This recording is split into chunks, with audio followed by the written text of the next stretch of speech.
هنعمل مع بعض النهارده احلى بيتي فور ممكن تعمليه. حاجه كده بتدوب في البق، بجد احلى من المحلات اللي بره. وكمان هنوفر سعر الحاجه اللي احنا هنجيبها من بره باسعار باهظه جدا. طبعا عارفين او سالتم على الحاجات اللي بره نواعم العيد، الاسعار فوق الخيال. طب احنا ليه نشتري من بره واحنا ممكن نعمل احلى بيتي فور واحلى نواعم العيد بايدينا؟ وكمان هنعمل كميه اكتر من اللي هنجيبها من بره. لو جبنا الكيلو، طبعا انتوا مش هقول لكم على الاسعار، عارفين الاسعار بكام في المحلات بره. هنعمل الكيلو، احنا الكيلو بنجيبه من بره حاجه بسيطه جدا.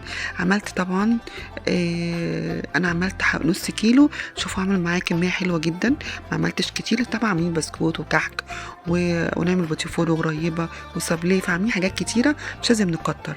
فعملت نص كيلو حلو جدا، وعملت فورمتين بس من القمع كده بالكيس الحلواني، ولا مكنه ولا اي حاجه.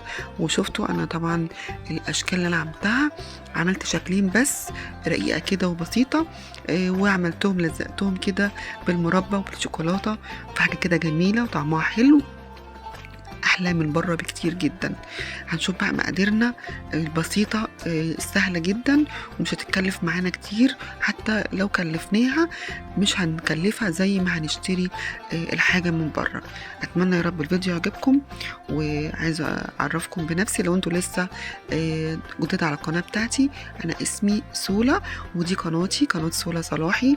اتمنى تاخدوا جوله فيها وان شاء الله تعجبكم. عملنا مع بعض الكحك، وعملنا البسكوت، عملنا بسكوت الفانيليا بالكيس، وعملنا كمان بسكوت الشوكولاته.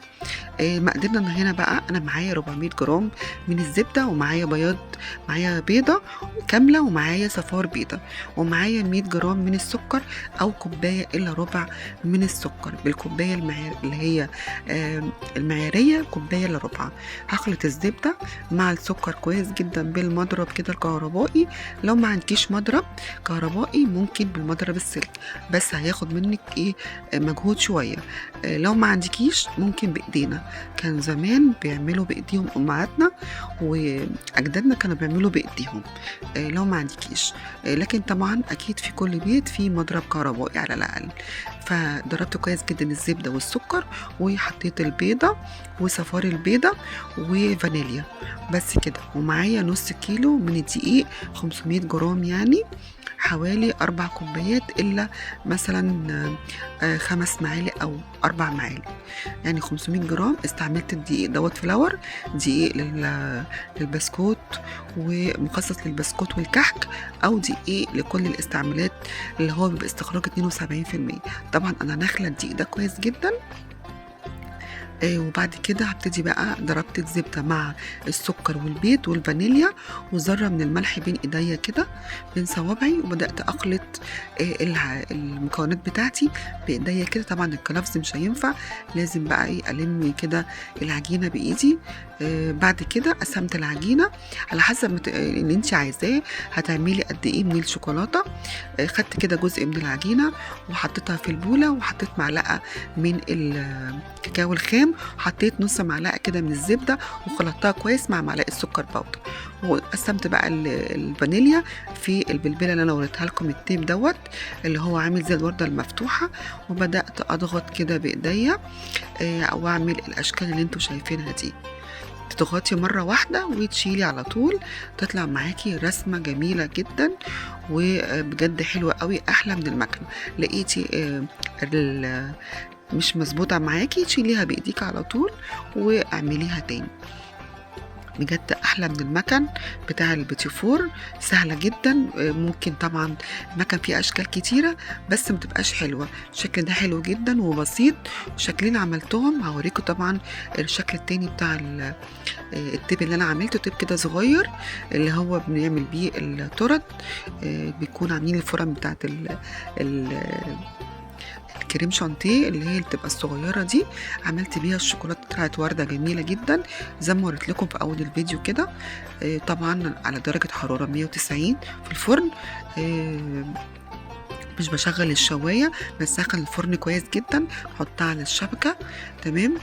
طبعا هو ما بياخدش، لازم طبعا اول ما نشوف لونه ذهبي كده بنشيل الفوتيفور على طول. دي الورده اللي انا التيب اللي انا استخدمته، الورده اللي هي الصغيره. اللي هي التيب اللي هو بيبقى مقفول كده، شكل الوردة الصغيرة. أنا وريته لكم، يا رب يكون واضح. بصوا طبعا دول كانوا صغيرين، أنا في الأول رحت مغيرة التيب وعملت اللي هي الوردة الملفوفة اللي هي الكبيرة، اللي هو التيب الكبير.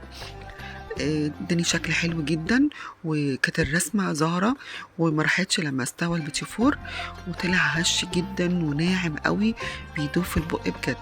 اتمنى يا رب تجربوا، المقادير مظبوطة جدا جدا، مش هتخسر معاكي وتطلع مظبوطة من اول مرة، تتفوقي على اي حد بيعمل نواعم العيد، اي محل ليه اسمه او مخابز، بجد تحفة جدا.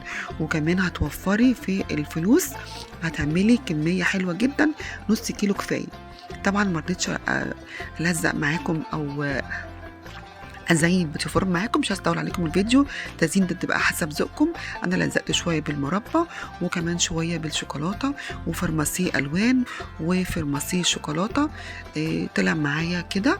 مش عايز اطول طبعا على الفيديو عليكم عشان ما يبقاش طويل عليكم، واتمنى يا رب تكونوا استمتعتوا بالفيديو ويكون المقادير بجد مظبوطه كده. اشوفكم على خير ان شاء الله، كل سنه وانتم طيبين.